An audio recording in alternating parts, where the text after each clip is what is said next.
Playerunknown's Battlegrounds, a popular battle royale game, has appeared for free as a mobile game. I gave it a try expecting it to be terrible and found myself hooked on it.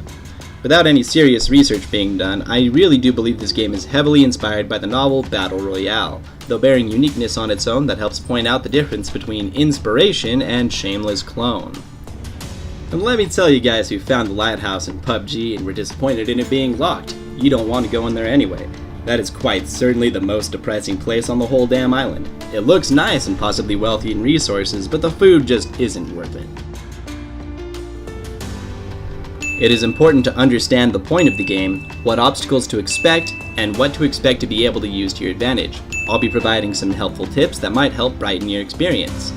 The purpose of the game is to survive. You get dropped on an island with 99 other players who have nothing. You scavenge for supplies, fight, and try to be the last person or team standing.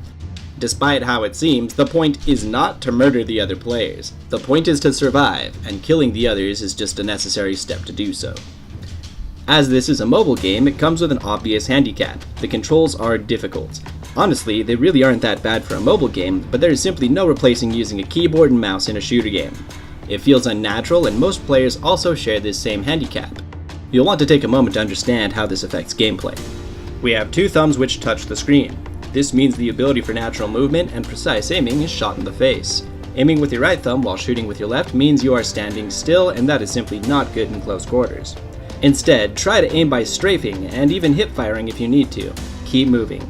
Because movement while firing is difficult, this means everyone else playing is likely going to find it difficult as well. So while they stand or sit still like a sitting target, you get to dance around and be a pain to hit.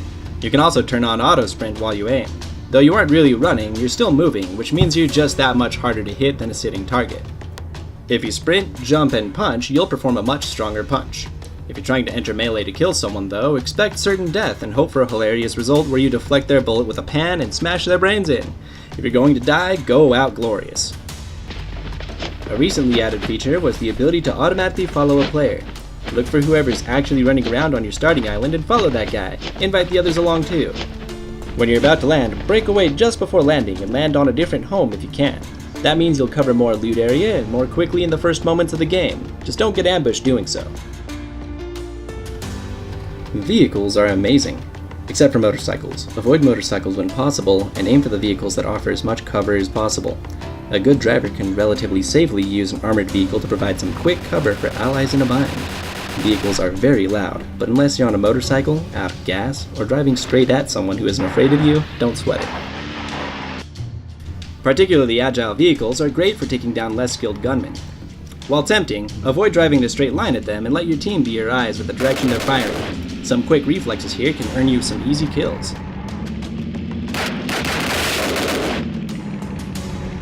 Sometimes a team member will have some trouble far away, or suffer a disconnect while the safe zone is shrinking. If you keep some attention on the status of your allies, you can haul some people back from certain death. And if you ignore allies running after you screaming for help, you'll likely be hated. Watch where you go around these types of drivers. Jumping out to try to help an ally may not end well.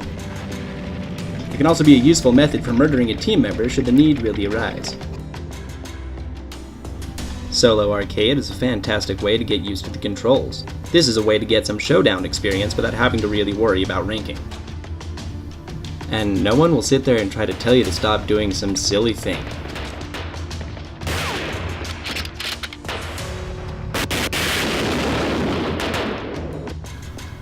When you deploy, don't be afraid of flying outside that safe zone and taking some time to safely pick up gear.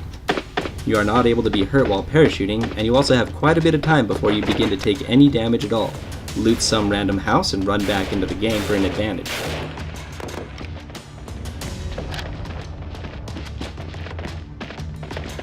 Another neat idea is to simply wait out the first wave of battle. If you carefully line yourself up with one of the bridges as you descend and keep that dot in the center of your screen on target as you ease down, you'll land perfectly. You can then go prone and not have to worry about having to move until about 50 players are dead usually. In some cases, the last part of the safe zone is actually on a bridge, so you could potentially even win this way. If you must get down, jump into the deep part of the river, as the shallow water will kill you. When you're safely off that bridge, don't really worry about weaponry. Run quickly around and you're sure to pick up at least a pistol. People don't take them often and they are serious business if you can aim. Water can also make you invulnerable to gunfire. If you're outgunned, consider leaping off into the water, surfacing only momentarily for air as you escape. Don't be afraid to have some fun with your targets and let them see you in their last moments. Assassinating people is effective, but waiting for shock value is priceless. The players who don't jump at all tend to get kicked off at the same spot. Sometimes this is on land, other times it's on water. They're sitting ducks, and if you want some quick kills, you can simply get off with them. Or, if you're like me, you can use them as bait to lure in attackers. These guys are so desperate to finish these guys off they don't even pay attention to me. I mean, look at this. They have no chance. The people who chase AFK players tend to not really be that amazing at aiming. Running in unpredictable zigzags makes shooting at you a real chore. Use that to your advantage against people with handguns. If they have long clip automatics though, you probably don't want to try this.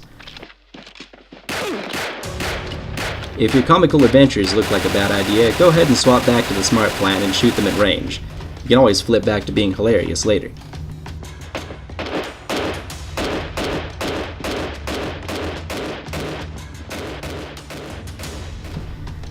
This game is surprisingly playable, free, and there's really no reason not to try it out. I think this is a good game, and anyone who's bored should give it a try. Just don't take it too seriously, and most importantly, have fun.